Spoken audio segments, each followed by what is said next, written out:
എല്ലാം പഠിച്ചു അച്ഛാ, ചോദിച്ചോ. രണ്ടാം ലോക മഹായുദ്ധത്തിന്റെ അനന്തര ഫലങ്ങൾ. അച്ഛാ ആ ചോദ്യം വരില്ലാന്ന് ടീച്ചർ പറഞ്ഞിട്ടുണ്ട്, വേറെ ചോദിക്ക്. തെക്ക് പടിഞ്ഞാറൻ മൺസൂണെ പറ്റി വിശദീകരിക്കുക. തെക്ക് പടിഞ്ഞാറൻ മൺസൂൺ തെക്ക് പടിഞ്ഞാറ് നിന്ന് വരുന്നു.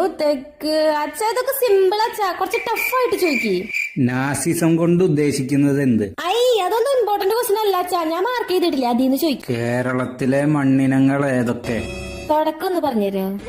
കേരളത്തിലെ മണ്ണിനങ്ങളെ കേരളത്തിലെ മണ്ണിനങ്ങളെ വിവിധ തരത്തിൽ തരംതിരിച്ചിരിക്കുന്നു. അതിൽ തീരദേശ മണ്ണ്.